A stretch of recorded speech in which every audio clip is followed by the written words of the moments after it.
Rutherford model से हमें परमाणु के बारे में क्या जानने को मिला, हम ये पढ़ेंगे। ठीक है, इन परिणामों परीक्षणों के आधार पर रदरफोर्ड ने निम्न परमाणु मॉडल प्रतिपादित किया।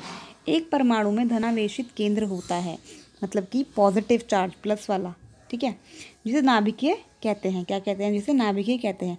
परमाणु का लगभग संपूर्ण द्रव्यमान इसी नाभिकीय में होता है। मतलब कि हमारा जो परमाणु है उसका जो पूरा एक होता है वो किस में होता है? इस छोटे से नाभ में, नाभिकीय में होता है। ठीक है, सारा जो उसका द्रव्यमान होता है इसी में होता है।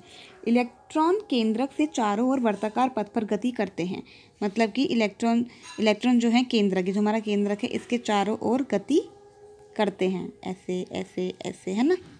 ठीक है, नाभिकीय का आकार परमाणु की तुलना में बहुत ही छोटा होता है। जो हमारा नाभिकीय है ये बहुत ही छोटा होता है परमाणु के आकार से। नाभिक की त्रिज्या परमाणु की त्रिज्या से 10⁵ गुना छोटी होती है। पूरा परमाणु जितना होता है उसके 10⁵ गुना छोटी होती है। किसकी त्रिज्या? नाभिकीय की। ठीक है, समझ में आ गया तुम्हें क्या पढ़ा? इस परमाणु में धनावेशित केंद्र होता है। ये जो हमारा केंद्र होता है ये धनावेशित होता है, जिसे हम नाभिकीय कहते हैं। ये पॉजिटिवली चार्ज होता है। ठीक है,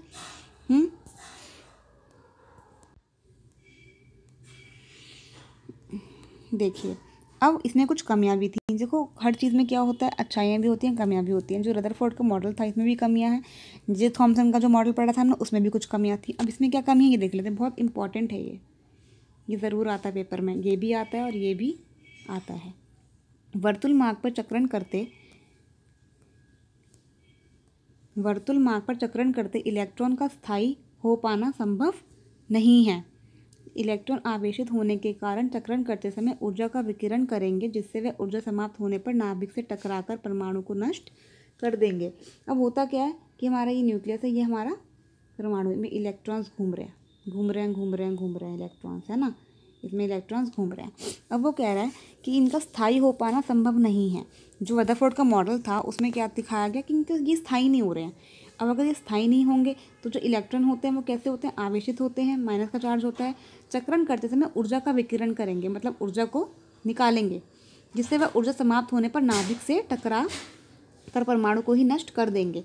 अब रदरफोर्ड का जो मॉडल था उनसे ये साबित हुआ कि जो ये नेगेटिव चार्ज है, अब इनका क्या होगा? इनमें से ऊर्जा निकलेगी, इतनी ऊर्जा निकलती रहेगी कि वो ऊर्जा समाप्त होकर वो नाभिक से टकरा जाएगी है और हमारा परमाणु नष्ट हो जाएगा। लेकिन ऐसा होता ही नहीं, ऐसा हो ही नहीं सकता।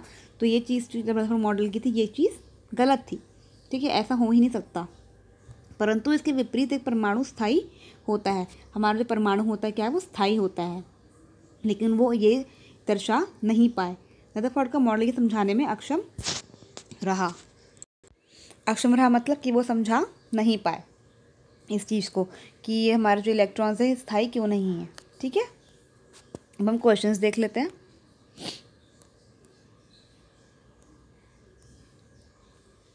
रदरफोर्ड ने अल्फा कण प्रकीर्णन के प्रयोग में किस धातु का इस्तेमाल किया? बताइए। गोल्ड का, सोने का। ठीक है, धातु कौन सा है? सोन धातु होता है ना, उसका इस्तेमाल किया। ठीक है, रदरफोर्ड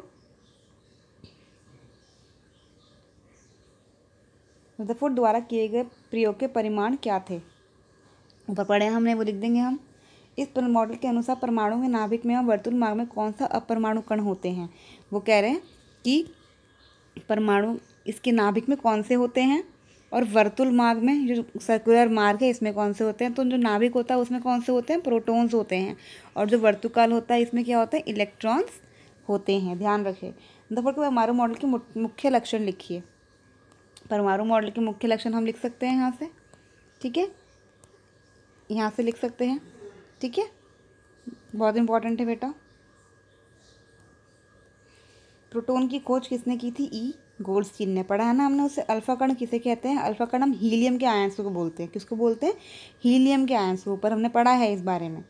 ठीक है, और ये रदरफोर्ड के द्वारा किए गए परिमाण क्या थे ये हम यहाँ से देख सकते हैं। ठीक है, समझ में आ गया? सारे आंसर इसमें ही है बेटा, सारे आंसर मिल जाएंगे आपको इसमें। पर अब ख़त्म करते हैं मेरा वीडियो।